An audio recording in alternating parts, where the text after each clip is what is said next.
وبعد هالجلسة المميزة ننتقل إلى Freedom Chapter مع الحلقة الأخيرة اللي بنحكي خلالها عن لعنة وسائل التواصل الاجتماعي.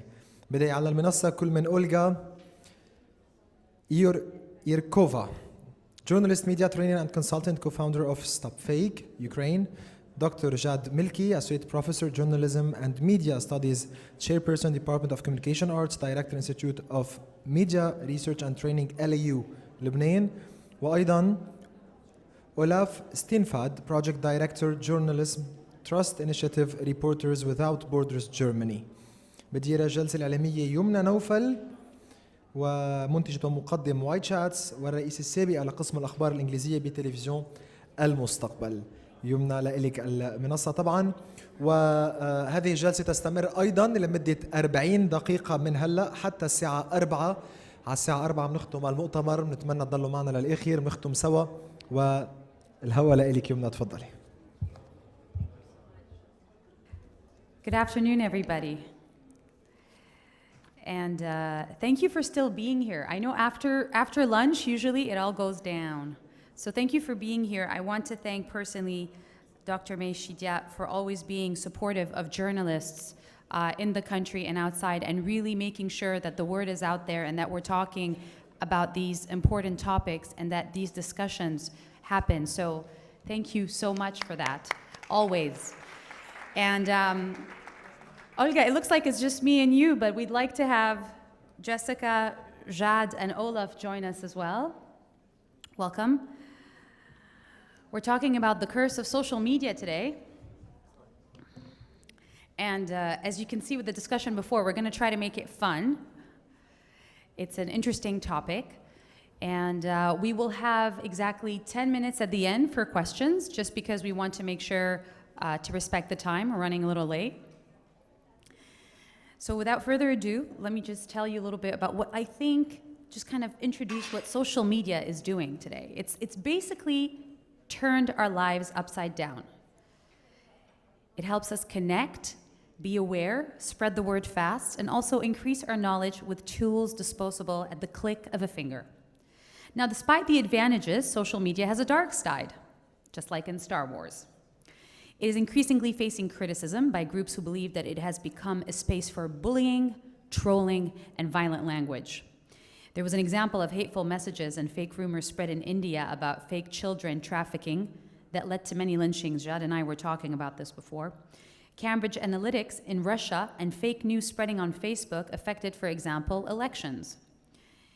And others believe that the referendum vote in Macedonia was also a result of fake pages on social media. In other words, social media, when placed in the wrong hands with ill intentions, can be a tool for destruction. So how did it get this far? And what can organizations and governments do to contain it? Is it containable? And what can we do to ensure that we're getting the correct information? And with us today, we have 4 panelists to provide some perspectives. I just want to introduce really quickly what they do. Ms. Olga Yurkova, all the way on the left, a media trainer and consultant, and co-founder of Stop Fake, which is an independent Ukrainian organization that trains an international cohort of fact-checkers in an effort to curb propaganda and misinformation. Ladies and gentlemen, please welcome Olga Yurkova. Ms. Jessica Deer, seated next to her, is the founder and is executive director of SMEX, the co-founder of the Beirut-based digital rights research training and advocacy organization. She's part of a global initiative that maps and analyzes the emergence and evolution of legal frameworks in digitally networked environments. Ladies and gentlemen, please welcome Ms. Jessica Deer. Mr. Olaf Steenfadt, Project Director, Media Ownership Monitor, is visiting us from Germany. He's the Journalism Trust Initiative at the Press Freedom Watchdog Reporters Without Borders employee. And for many years, he has been engaged as a consultant and a coach in media development cooperation. Ladies and gentlemen, please welcome Olaf Steenfadt. And last but not least, to my left, Jad Melki, an associate professor of journalism and media studies at the Department of Communications. He's also an art director at the Lebanese American University, and he is a visiting faculty at the Salzburg Academy, a pioneer institution in global media literacy, which we're going to talk about. And in 2015, he won the UNESCO International Media and Information Literacy Award for advancing media literacy education in the Arab region. Ladies and gentlemen, Jad Melki. So, Jessica, because I was reading and I was researching about this, and I want to start with you, not to put you on the spotlight, but you are here. How did we get this far with the curse of social media? Is this on? Yes. What do you mean by how did we get How, this I mean, far? How today far we're are talking we? about, bullying, violent languages, governments spreading, even governments being accused of, foreign governments being accused of spreading fake news, fake rumors on a personal level and a professional level. How did it get this out of control? How did we get here? How did we get here? Oh, well, I guess I should just go for it. I think that, there's certainly no one answer. I think that when the internet started, it was, it took a long time for it to grow to the scale that it is now, where there's like 3.8 billion people who are connected to the internet. And I think that when the internet began, it was a kind of a, the internet began as a project of the Defense Department of the United States.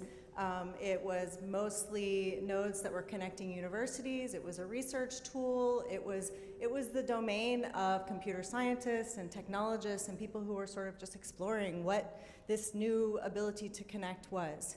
And when the US government decided that the internet also had all of this commercial viability, there was this idea that by opening up the web to commerce and business would be a way of stimulating innovation, which it certainly has.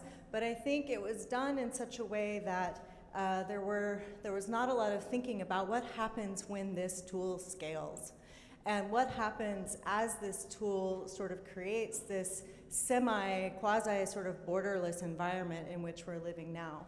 And so I think what's happening is that we've matured to a place where the internet is basically in almost every country in the world. As I mentioned, we have 3.8 billion people who are using it and connected in some way, and we have these giant corporations who are basically constructing our experience online, and we're sort of now reckoning with what that actually means. Well, it's interesting because I know that you and I got a chance to interact digitally before this, and you mentioned the abuse of social media by powerful interests and how that's threatening. It's threatening human rights. It's on different levels, right? Yeah, and I think this is, if someone in a previous panel was talking about the fact that fake news and lies existed before social media and the internet. And I think it's really important that we do take sort of a long view, a historical perspective of this particular medium of the internet, which does have very many sort of what some people might refer to, there's some challenges that we have to face in translating what it means to go from an offline environment into this online environment. But that if we don't remember that we had a lot of the problems that we're now seeing amplified before the advent of technology, then we end up making technology not only the scapegoat, but also that we become sort of these subjects of technology, which is not really the case. When we see things like fake news, we have to remember that the idea of false news is something that's been encoded in British in common law for a very long time, and it was a tool that was used by colonial powers and transferred to colonial legal systems as a way of controlling things. And so we have to remember sort of the backstory of all of this, and then we can really deal with what is the role of technology and where we are today. Right, and it's interesting that you mentioned that because I think it was Olga who mentioned that fake news and all these rumors started way before technology. But what I think is very interesting, Olga, who is visiting us from Ukraine, is that even you, in your own personal experience 4 years ago, you saw how, when you were in Ukraine, it was very hard to stop fake news spreading so fast. And it was hard to contain it, even on a government level.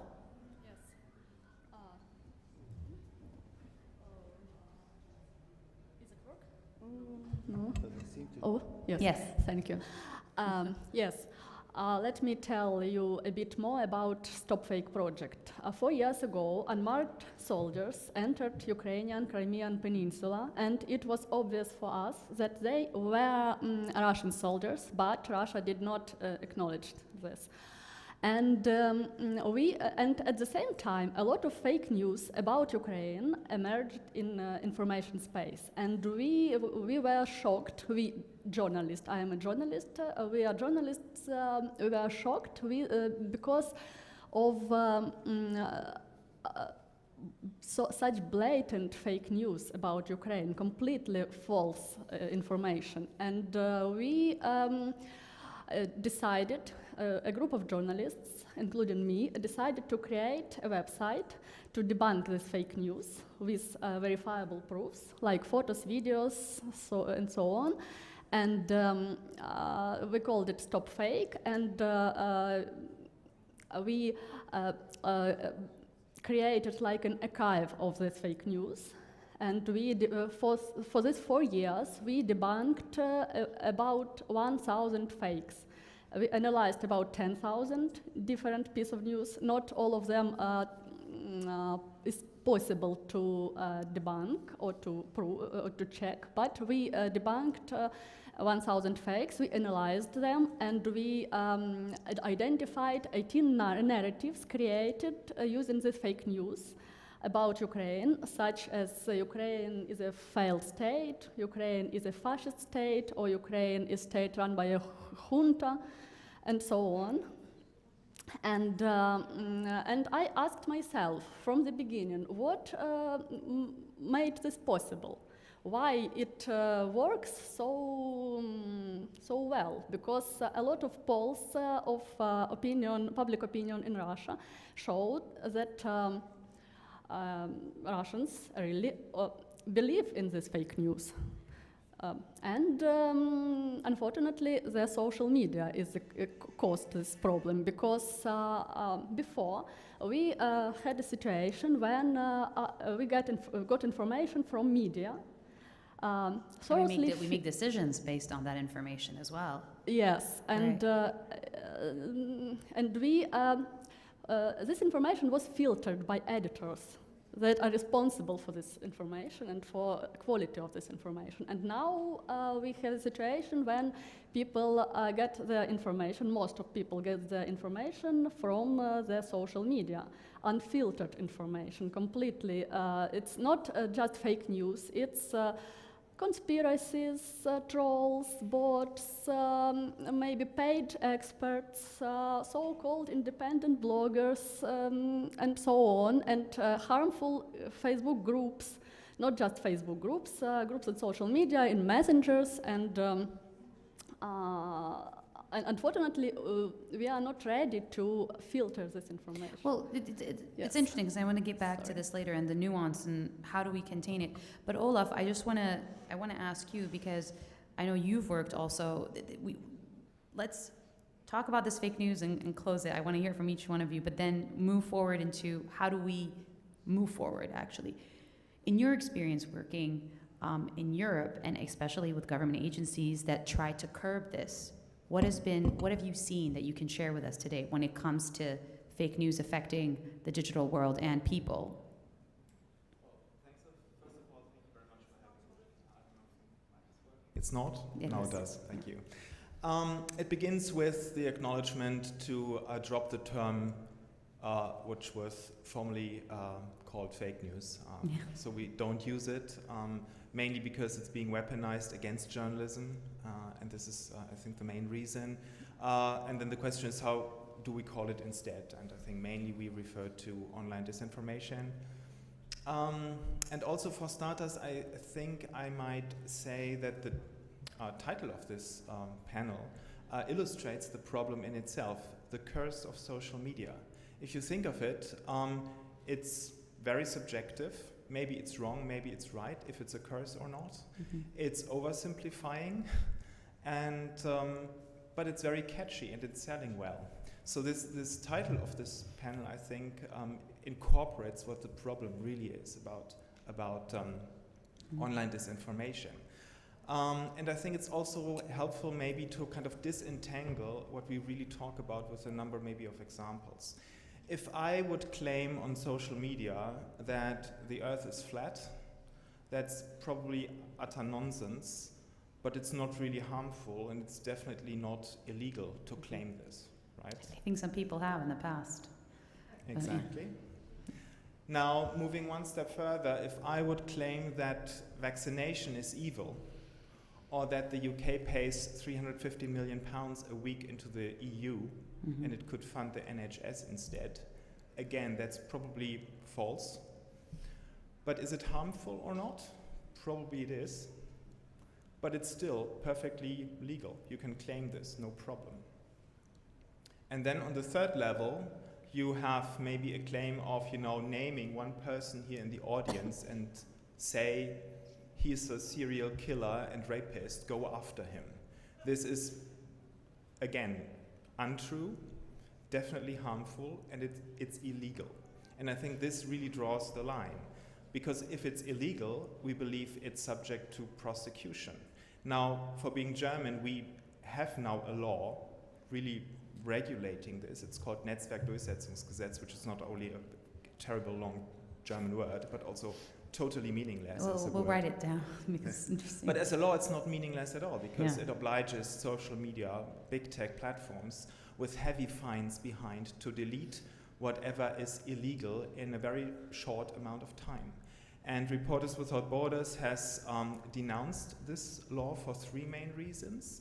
One is that it leads to overblocking. If you put yourselves in the shoes of platforms, you would rather delete more than less, just to be on the safe side. Another problem is that it creates copies in autocratic regimes. This German law has already been implemented in places like the Philippines or Russia, where maybe a well-intentioned piece of legislation, even if it's copied verbatim, leads to totally different results. And this is really what we see playing out. And the third piece of criticism was that what actually happens in Germany is that policing the internet as a responsibility is outsourced to a private company, which is a problem in itself. So this is more or less where we stand, but putting this aside, we should, I think, also acknowledge that the largest part of human expression on the internet is perfectly legal. And whatever you introduce as an instrument to only look at it and judge and maybe even regulate can, of course, also inhibit the freedom of expression. It's very interesting, and Jad, I want to get your feedback on this, because you mentioned something that was very similar in the sense that the spread and belief of false information, and we gave the example of the India lynchings, because you'll tell us a little bit about this, but then I also want to know what role do journalists and that the news media, what role do they have in order to make this a more responsible way? Okay. Thanks, Youmna. So let's go back to your first question. How did all this start? It started when we were apes and evolved into humans, or when we were still in heaven and then moved into the even Adam story. And with every technological revolution, there is a transition period where we try to first be terrified from it and have this technophobia about it, and then be countered by technophilias, and then figure out some kind of a balance and regulate it. What we are witnessing today is just another technological revolution that not necessarily empowers the center, but empowers the individual. So propaganda, false information, hate speech always existed. There are examples that I give in my classroom at LAU about how the British government during World War II spread this false information that carrots actually improves your eyesight. And what they wanted to do is actually distract the Nazis from knowing that they actually were able to invent the radar and they were tracking their planes at night. We still believe that carrots improves your jazar bi'awwal nazar, right? Carrot juice, no? So, just me? Oh, okay. Carrot juice, yeah. So that's for example, but there are also much more vicious false information, whether it's Like the Nazi Olaf propaganda or even weapons of mass destruction that Saddam Hussein was accused of, that led to the invasion of Iraq, among other things. But today we have something new. We have the ability of the individual to spread the same amount of destruction or the same amount of false information or hate speech or racism or sectarianism or whatever you want to call it. And today we're no longer at a point where we're still asking, oh, will social media take off? Today, in the Arab world, 2/3 of the Arab world follow news mainly through social media. And that includes every age group. If we bring it down to the youth, we're hitting the 80 and the 90%. That's based on the latest studies from Northwestern University in Qatar, if you want to review that. So what does that bring us? That brings us individual power, and comes with that individual responsibility. We need to be not only aware of the risk, but we need to be responsible about that. There was a story in the past few days about the Egyptian NASA girl. Have you heard about that? Okay, Google Egyptian NASA girl. She claimed at one point that she saw a NASA rocket flying with fire coming out, and she suggested to NASA, let's barbecue with that fire and I don't know, solve the world hunger problem. And then NASA responded to her, and then all kinds of organizations responded to her, and her popularity skyrocketed overnight to thousands of users. Yeah. And then she said, no, this was all a social experiment and it was fake. By then, already several established media institutions covered her, including a media institution that we follow a lot in Lebanon, StepFeed, unfortunately, and they actually later wrote at the end that this turned out to be fake, which brings us to the responsibility of the journalist today. The journalist is no longer today only in charge of informing the public. The public are informing each other as much as we want and misinforming each other. Yes, there are still traditional roles that we have to play, but we also now need to be fact checkers. We need to be neo-gatekeepers. Yes, I know the gatekeeper theory is obliterated and outdated, but we need to be alert to any kind of rumors, any kind of false information, any kind of hate speech. Treat it as breaking news. Put it out there. Make sure the public are aware of that. Why is that? The Egyptian NASA girl is a funny story, but there are many other rumors, like my colleague here was mentioning, where people put out on social media something totally fabricated about a person or about a group of people, and then something really bad happens. Like I'll give you an example. Yeah. Just happened last week in Mexico, actually. There's plenty of examples in India. 2 guys were arrested, a 21-year-old and his uncle, 46. They were drinking alcohol in front of a school. The school called the police, and they were arrested. That's all they did as a crime. At the same time, somebody tweeted sent a message on WhatsApp saying 2 people were arrested for child kidnapping and harvesting of organs. Suddenly, a mob gathered around the prison.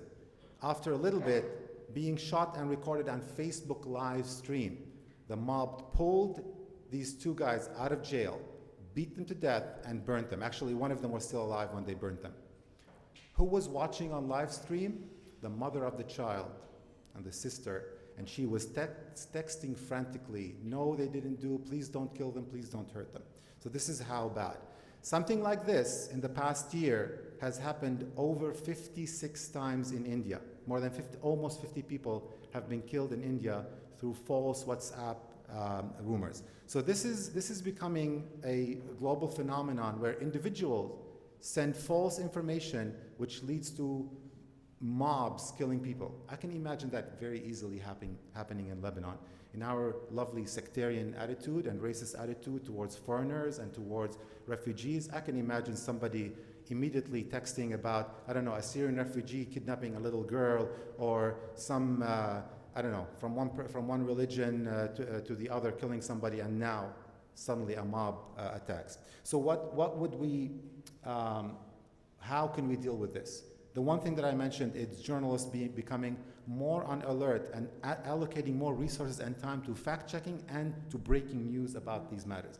But the more important part is going back to individuals being empowered, individuals being responsible. Yeah. We need to teach people about the dangers and risks of these matters. And Jordan was talking about in the earlier panel about educating people. We call that media literacy in my part of in my discipline and what we teach. I want to get back to you on that, because I know everybody has something to say about how do we move forward, media literacy being one of them, but also which can be taught in schools and education, and to have that incorporated in the teaching, but also that's on an individual level, and it all starts with the individual. But on a public level, can this ever be contained? Whoever wants to answer.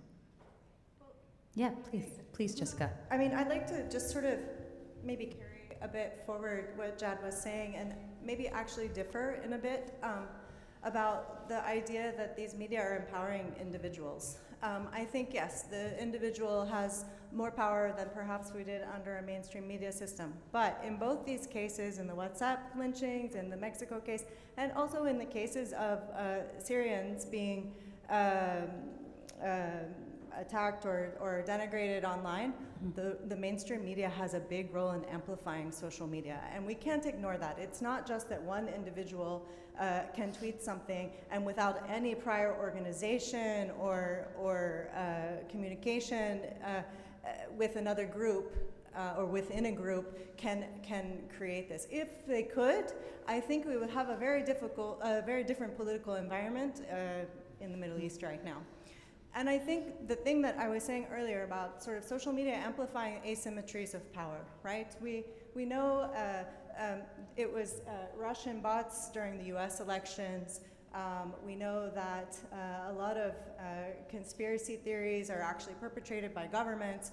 And we know recently that even Facebook, first of all, these big platforms, they optimize for engagement, which somebody very astutely on Twitter recently said, if you optimize for engagement, you're probably optimizing for lies, because you're trying to make content go viral, you're trying to monetize that content. And there was another point that I lost in there, but and the recent revelations that Facebook actually hired a company, I can't remember the name of it right now, but, and that company, whether we know if Facebook had knowledge of it or not, that company was actually trying to disseminate certain agendas, right, you know, to sort of counter or to sort of counter anti-Facebook rhetoric. And so I think what we're seeing now is that the institutions with power have actually leveraged this thing that is supposed to empower individuals for their own uses, and are still using the same kinds of, in the Russian sort of active measures kind of vocabulary against us. And so I think the idea of social media being a fundamentally empowering technology is not necessarily still the same narrative, and that we need to be more clear when we say social media causes something. No, I think social media, technology, the internet should never be the subject of a sentence like that. They should only be the sources. These particular sources are using social media to do X. Olaf, did you want to add anything to what she was saying? Well, it might surprise you a little bit to hear human rights activists talk about money.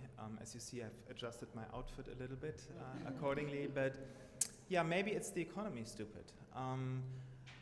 Well, first of all, I think what we talk about here is human behavior, and human behavior is mainly driven by benefits and incentives, and one strong benefit is money, right? Mm-hmm. And also, as we defend journalism and journalists worldwide, and as you all know, this is a pretty precarious industry currently, we strongly believe that sustaining independent journalism really requires a healthy media landscape, or if you put it the other way around, if the media landscape is not healthy or sustainable any longer, right, it's almost impossible to uphold independent journalism.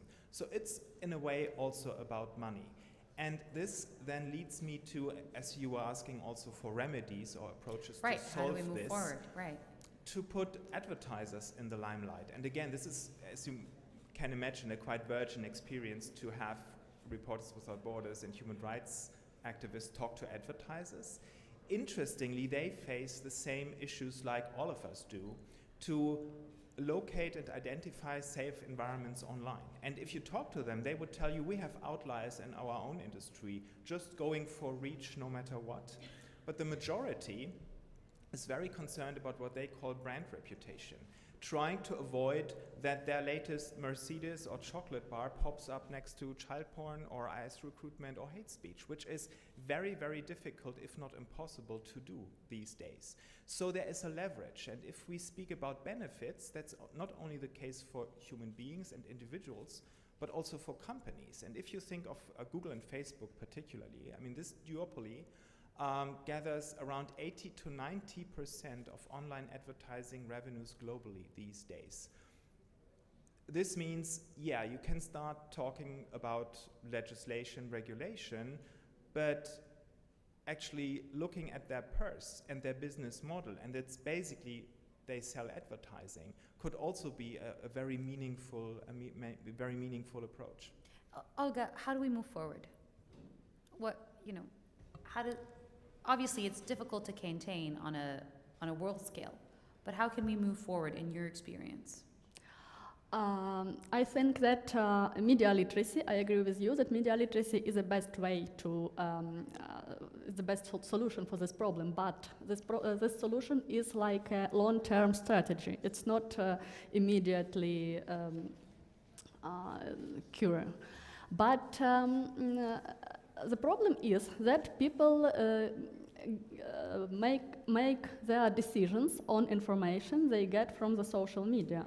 And so it's a threat for democracy, such a flood of fake news and conspiracy and so on.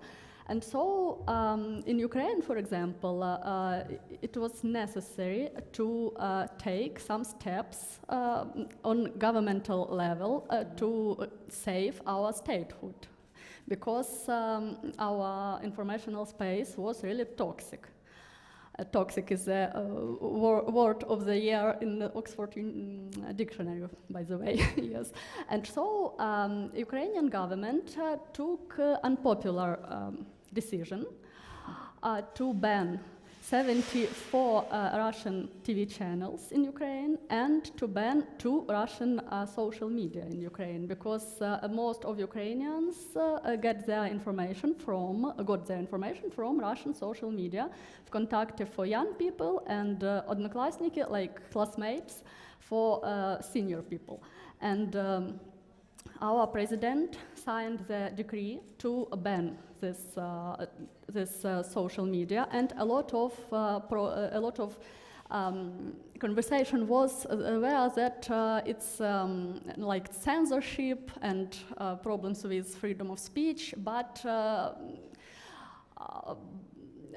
it was like a symbolic step, because it's impossible technically to ban social media. We have VPN, we have anonymizers, and so on. And so it's like a matter of trust. Are you trust to your country? So you can refuse of social media of a country aggressor or not. So it's like a choose. It's interesting that you say that, because I want to eventually open it to trust. I want to eventually open it to the floor for a few questions, but before that, I want to bring it home in the sense that I want to bring it on a personal level. To give you an example, one of YouTube's most successful creators, called Lily Singh, after 6 years of constantly posting every single day on YouTube, 8 years, I'm sorry, and she has over 16 million subscribers. 2 days ago, she said, that's it, I'm taking a break. Mentally, emotionally, it's too much for me. And we've talked about the curse of social media on a democracy level in public, but also on a human level. It's caused a lot of teenagers, there's been bullying, there's been suicide rates that have gone up, all because of social media. And I want to ask each and every one of you, it starts on a personal level, and you talked about keeping it healthy. How do we measure healthy? How do we get there?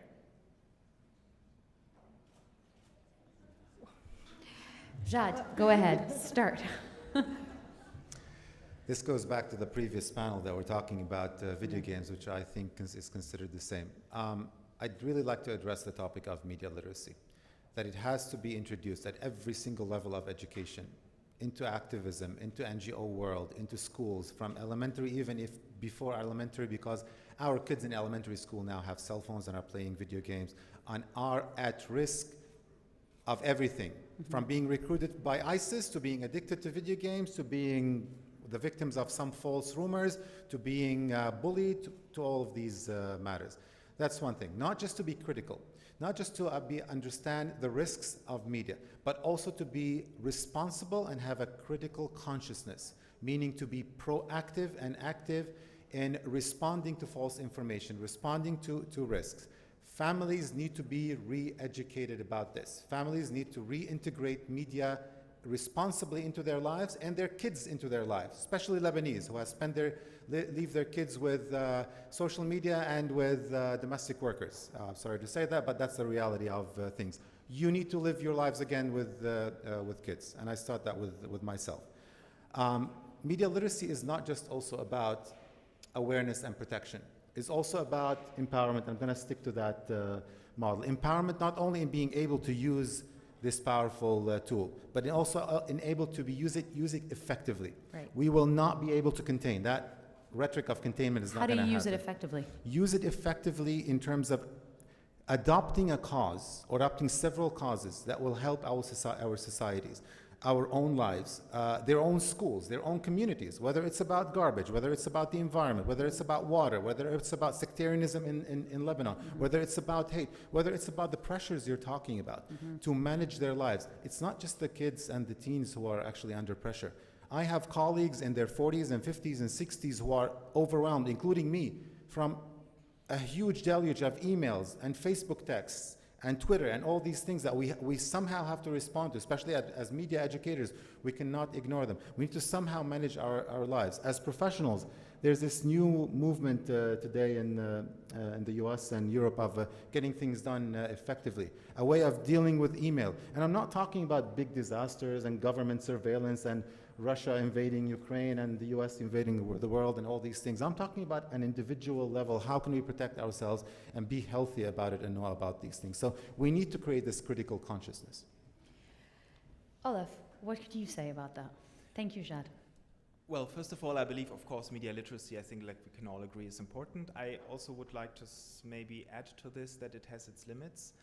Coming back to what I said earlier, if people believe in falsehoods, if people maybe even know that they are being manipulated, if they think the earth is flat, I think it's very difficult to counter this with means of media literacy, because they know already and they still stick to it, because it's about beliefs, it's not about knowledge or facts. So this is, I think, one acknowledgement. And again, I think we should really also understand that it's not a curse. It's more like a Faustian bargain. It's pros and cons at the same time. A Faustian bargain, you said? Yes, okay. our digital environment Yeah. in each and every twist and turn. I think that the major, maybe term throughout the day was amplification, which I think is the major difference which digital technology brings to what humankind was at all stages. And maybe changing the logic of amplification, which currently is now driving and propelling falsehoods and sensationalist content, and turn it into methods or mechanism that rewards, let's say, for example, quality in journalism or truth, whatever that means. I think that's the task. That's a technological task. I think that's a task of business models which have to be turned around, and maybe also accompanying legislation, let's call it co-regulation, self-regulatory mechanisms, and supporting examples and pieces of legislation as well. I think that's more or less the challenge. Thank you, Olaf. Jessica, we've heard media literacy, we've heard responsible, whether it's journalism or professionally. How do we basically, at this point, deal with the pressures of social media and the curse, and turn it into, not see it as a curse, see it as a Faustian bargain? I accepted this panel because I love the title and it was so provocative. But I also agree, it's not a curse, but it is something that we should think about critically. I agree with Jad 100% on the idea that let's use it, adopt a cause. And from my perspective, I would say, let's also think about, so one of the things I've heard a lot is that we need to imbue our digital lives with ethics. I would say ethics are fantastic, but why not imbue our digital lives with a sense and a knowledge of human rights? Human rights is a legal regime, whereas ethics can be interpreted very differently among different people in different contexts. But why not think about a human rights approach to our digital lives, understand what that means, adopt that, and hold our governments accountable to upholding those standards in the online space as well as the offline space, as the UN has affirmed, and think about how there's so many things, but think about how, where really is the source of the challenges we're facing? Is it really in the social media tool, or is it something that's really deeper in our society? Right. And if it's something that's deeper in our society, let's not be afraid to confront it. and to try and figure it out, because the tools will only amplify whatever is already going on. Mm-hmm. And Olga, I think that's something that you've touched about as well, is that basically these problems were existent before social media. It could be a social challenge and a personal challenge as well. So how do we deal with the pressures and this curse that could be, it's a double-edged sword, curse and a blessing, depending on how we use it? Yes, I completely agree that social media is just a tool, and it's a matter of our decision how to use this tool. For me, personally, social media is a challenge as well, because I spend quite a lot of time there and to communicate, to work, and so I feel that social media are designed to captivate us, because I work, and then I don't understand how it comes, but then I realize that I watch a video or read something from my friends' lives. Yes, and I understand on my personal level that social media eat up our time, our happiness, maybe and it's a problem. But I think that media literacy, in terms Jad mentioned, that social media, that we should to learn how to use social media rightly, and how to get benefits from that and avoid problems. But I want to add something about journalists. We should reinvent journalism. We should change something in our work, because we lost this battle. I mean, Ukrainian case. 4 years ago, we lost this battle because our reaction was so slow, and we allowed Putin to create conditions to invite not only Crimea but also Donbass. And I think we should reinvent this old-style journalism and this slow journalism. Modernize it, maybe, to fit the digital age. It's interesting because I think the main line, or the main line of thinking that you're all coming to is there's, how we talk about emotional intelligence on a day-to-day basis, there has to be something called also being social media intelligence, or social intelligence, in the sense that you have to be responsible in how you deal and lead it in a healthy way. Try to balance it. I want to take a few questions from the audience, if there are, before we wrap it up, because we're running out of time. Please, the lady in the front. Please introduce yourself and tell us who the question is for. Sure. Hi, I'm Christina Butrus. I work in Ta'adudiya platform, which is an online platform that aims to counter violent extremism.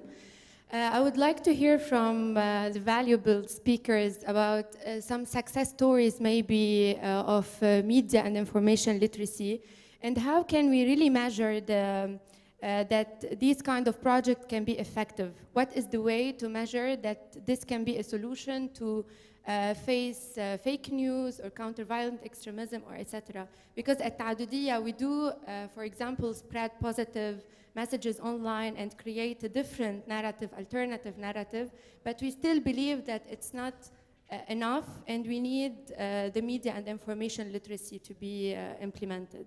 Jad, do you want to take this one? Sure. I'll give you an example from abroad, an example that is local. I think it was in Ireland, if I'm not mistaken. There was this girl in 5th grade or 6th grade, and she has always complained about food at school and how the bad quality of that food. And she started a campaign on social media with the help of her father. And over time, the school tried to ban it, and over time it actually reached a pretty high level of the board, and then caught the attention of the news media. And through this form of critical literacy and media literacy and digital literacy, she was able to force the school to change its food menu into something more healthy. I try to give these examples because I don't want to go into the big examples. I'm trying to avoid going into ISIS and countering violent extremism, which just as a term in itself, unless it brings me grant money, I'm not very fine with it. The other example is in Lebanon. There are many, whether it's my students or other students who are take media literacy courses or study media and society, whether at LAU or AUB or NDU or other universities in Lebanon, that have become so engaged in activism online and so alert that the moment an ad that is sexist and objectifies women is out there, immediately there's an immediate jump on it. And quite often, this ad is taken down and there's an apology about it. Most recently, in the past few years, maybe I shouldn't mention the companies. Maybe one of them is one of your sponsors, so I don't want to embarrass them. So these are some of the examples that could happen. The one thing that I want to tell you about media literacy: don't think about countering ISIS with media literacy. Okay, we need to build a huge wave and social movement in the Arab region in order to counter hate and fundamentalist ideology. That's not going to work through only media literacy. We have a lot more work to do. That's the one thing. So start thinking about media literacy and how it will actually help on the smaller level and how it will solve these small problems. And then this will build into creating a media literate citizenry and a media literate society. But there is one more thing I just want to add, if you don't mind. One of the basics of media literacy that we teach, because I've heard the word social media is just a tool, social media is just a tool. It is, but it's not just a tool, and it's not separate from society. Media are part of society. Whether it is a TV station, where the journalists are part of society and they harbor all the sicknesses and the greatness of that society, whether it's a Lebanese journalist that harbors the sectarianism of Lebanon and the great ambition and the spirit of the Lebanese people, it is part of society. And so is social media, more so, because it also represents us as individuals. All the racism, all the sectarianism, all the sexism, all the homophobia, all these problems that we harbor as individuals in this society and every society are also part of this tool that we call social media. And all the greatness about humanity, all the love that we can offer, all the critical thinking, all the help that we can offer to our human brethren and sisters is also part of this social media. So if you can start thinking about that, I think you will really achieve a lot of success. You have to take Jad's course to know about this. Olaf, did you want to add anything to that? Because I saw you nodding to what she was saying. Well, maybe Please, the microphone. Maybe just a very tiny example on the fringes of media literacy from the journalistic world. As you know, the commentary sections of online publications, newspapers, are usually flooded with crap, which means you have to moderate it. Yeah. And there's now, I think, a Danish newspaper which requires that, first of all, you have to answer 5 or 6 questions per each article before you can comment, just to make sure that you've read and understand what the article is about, to then comment on it, which I really find smart. We want to take one more question from the audience, please, before we wrap it up. Either. Yes, of course. Sorry. Mona Mourad, membre de plusieurs associations féminines, dont le Conseil des femmes libanaises. Yes. Et je suis une admiratrice de... Moi, j'aime dès maintenant l'appeler Son Excellence May, parce que vraiment, c'est un modèle de courage et d'activité pour améliorer Chidiac, la this is for condition you. féminine et masculine au Liban. Thank you. Je ne suis pas versée dans l'utilisation des outils des médias sociaux, mais ma question s'adresse aux panélistes. Comment contrôler l'impact négatif des vidéos pornographiques sur notre enfance et notre jeunesse? Okay, libanaise? I'm going to translate that for our panelists. Oh, you got it? No. So, I got it. you didn't get it, Jessica? How do we, and I'd like Olaf, Jessica, or Olga to take on this one. Her question is, how do we basically tackle the negative impact of pornographic videos on our youth and our children? As a concerned mother and citizen.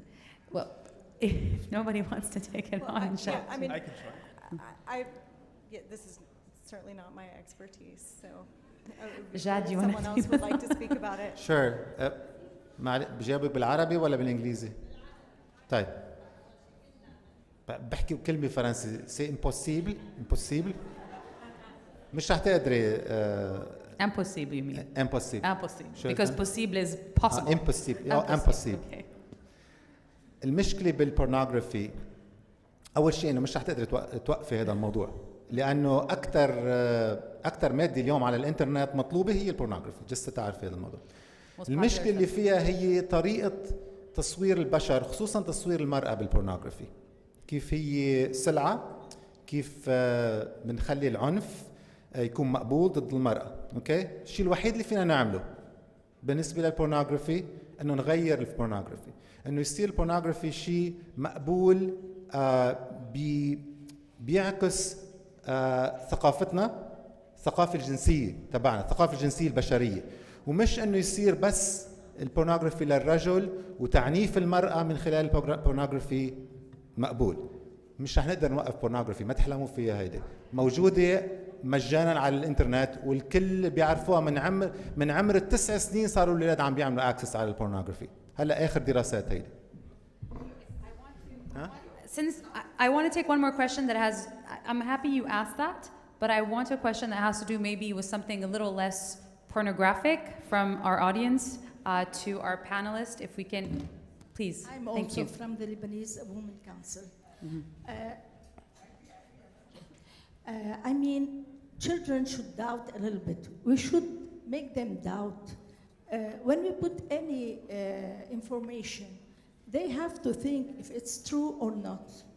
So if we make on every information like true or false, okay, let them think if it's true or false. So at this time, they will learn how to decide which is good for them, which is not. And also sometimes it's good to send some values.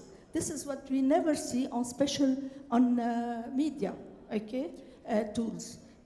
Values are somehow in a matter of crisis these days. We don't hear about good habits or good manners or good whatever.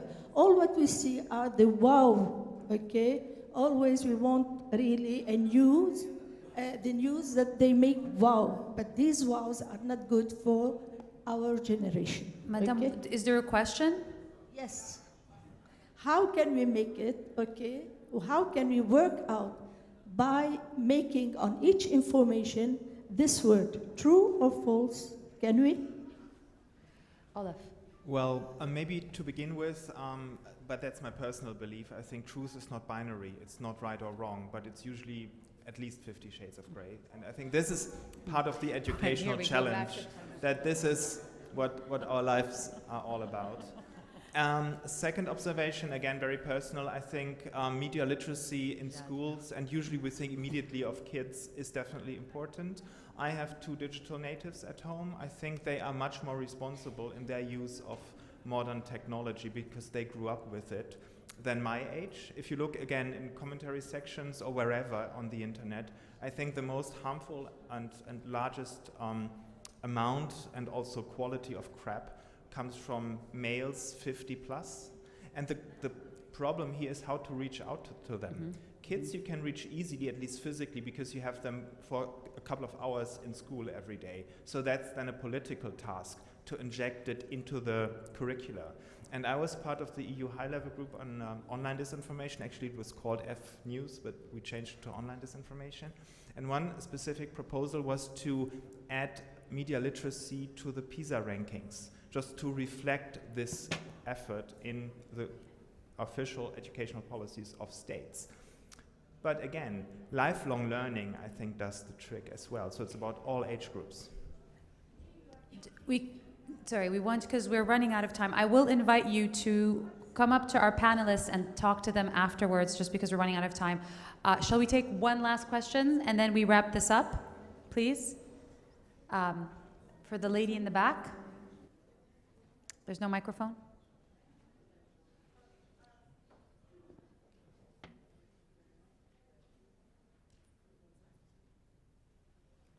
I was interested in the the law that you mentioned, and I guess, is that in Germany, did you say? So the person that's writing the fake information, or the entity, whether it's a person or an organization, is not being punished, but rather the social media. And I'm just wondering what kind of responsibility and ethics that builds in when you're saying that the amplifier is at fault rather than the person that started it or the organization that started it. So could you discuss that maybe? And especially if that's being replicated in other countries, is that the right way to go, do you think?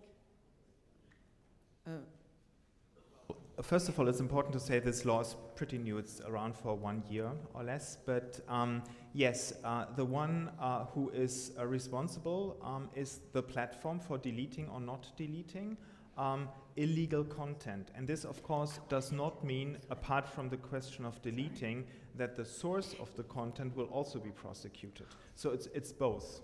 But, you know, just maybe as an anecdote, this law took a very comical turn in Germany because our Minister of Justice, who is now our foreign minister, by the way, so the father of this law, also became its first victim because he decided to call someone an idiot on Twitter and his tweet was deleted.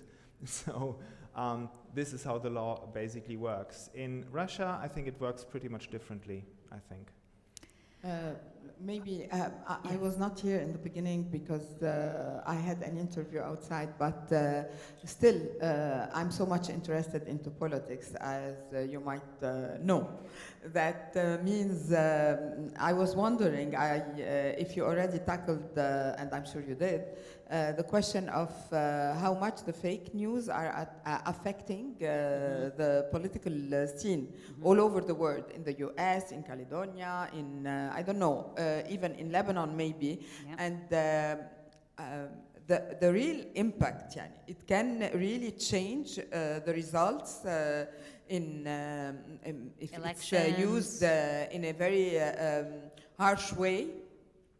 Yes. Actually, everybody tackled that. Who wants to just reiterate how it can affect democracy? We haven't heard from the ladies, so I'm just going to Jessica. Please, if you can Summarize what we said about fake news and how it can affect democracy and the. Well, I'll give you my personal view, which is I also, as Olaf was saying, don't like the term fake news. I think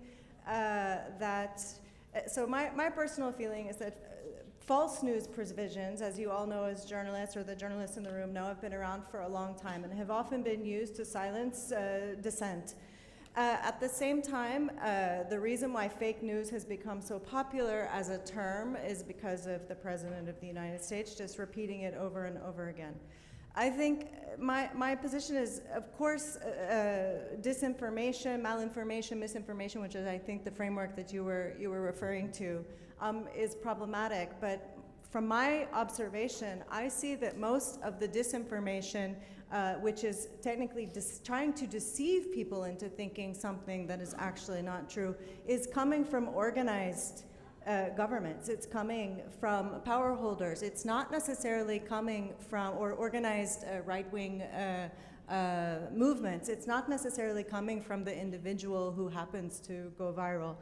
I think it's a huge problem, but I think we might be focusing on the wrong source of the problem, and that we might want to spend more time looking at governments, including in our region, who have made it illegal to actually disagree with the government facts and statements that are issued. I mean, this is also a type of false information or false news. So I think it's a very complicated situation that is really, I think we're using this term to sort of think of it as the individuals are responsible, and I really am not seeing that. So that's my opinion. It's not probably the opinion of everybody here. So. Well, if you wanna close it off so we can wrap up this, add something to it for Dr. Chidiac about the fake news, Olaf, and how it affects politics.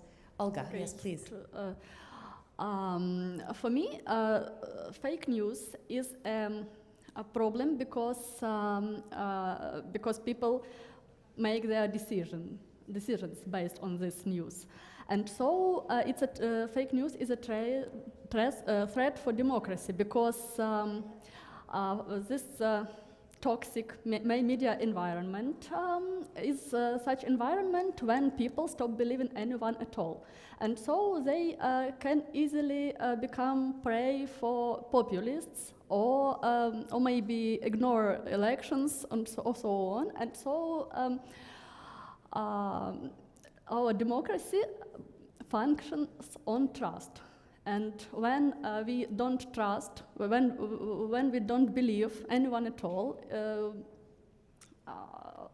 unfortunately, it can impact election results. And we see it in different countries. All right, you want to, please, go ahead. There's a piece of information in Lebanon that is circulating that Chidiac is actually interested in politics and may become a minister. I don't know if that's fake news or not.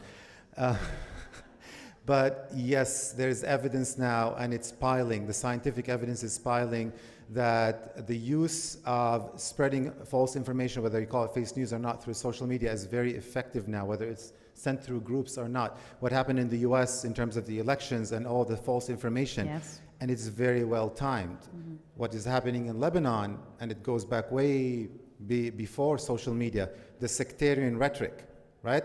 الخطاب الطائفي.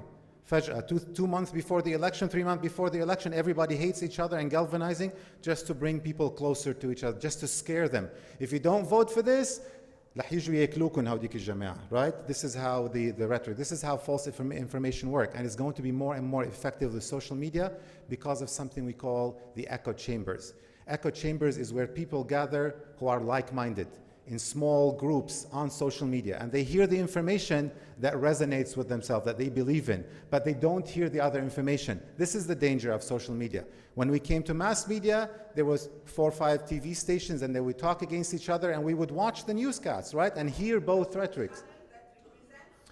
But a lot of Lebanese, but a lot of Lebanese would also watch the others. Now we're only focusing on the information that is coming to us on our mobile phone, through our social media streams, and not being even challenged anymore. Thank you. Go ahead. Thank you. This wraps up our session on the curse of social media. Please thank our panelists, Jad Melki, Jessica Deer, Olga Yurkova, and Olaf Steenfadt, if I said it correctly. Thank you, Dr. Chidiac, for putting this together, and thank you all for being here. Thank you so much.